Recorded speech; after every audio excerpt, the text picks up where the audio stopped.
السلام عليكم ورحمة الله وبركاته।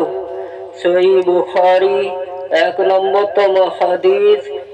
আলকামা ইবনে ওয়াক্কাস আল-লাইসি রাহমাতুল্লাহ আলাইহি থেকে বর্ণিত, তিনি বলেন, আমি ওমর ইবনুল খাত্তাব রাদিয়াল্লাহু আনহুকে মিম্বরের উপর উঠে দাঁড়িয়ে বলতে শুনেছি, রাসূলুল্লাহ সাল্লাল্লাহু আলাইহি ওয়াসাল্লাম বলেন, ইন্নামাল আমালু বিন্নিয়াত, কাজের প্রাপ্য হবে নিয়ত অনুযায়ী।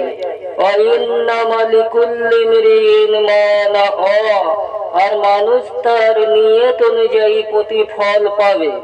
ফামান কানাত হিজরতুহু ইলা দুনিয়া ইউসিবুহা আও ইলা ইমরাতিন ইয়ানকিহুহা ফাহিজরতুহু ইলা মা হাজারা ইলাইহি। তাই যার হিজরত হবে ইহকাল লাভের অথবা পরকাল লাভের উদ্দেশ্যে, অথবা কোন মহিলাকে বিবাহ করার উদ্দেশ্যে, তবে তার হিজরত সেই উদ্দেশ্যেই গ্রহণ করা হইবে যে জন্য সে হিজরত করেছে।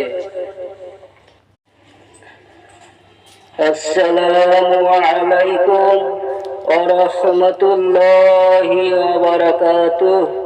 সহিহ বুখারী 1 নম্বরতম হাদিস।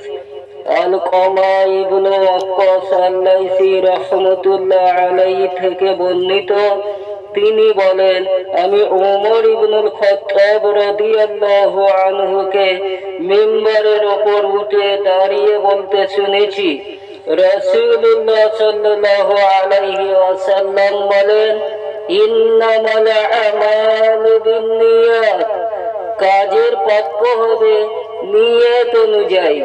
ওয়া ইন্নামা লিকুল্লি ইমরিইন মা নাওয়া, আর মানুষ তার নিয়ত অনুযায়ী প্রতিফল পাবে। ফামান কানাত হিজরতুহু ইলা দুনিয়া ইউসিবুহা আও ইলা ইমরাতিন ইয়ানকিহুহা ফাহিজরতুহু ইলা মা হাজারা ইলাইহি।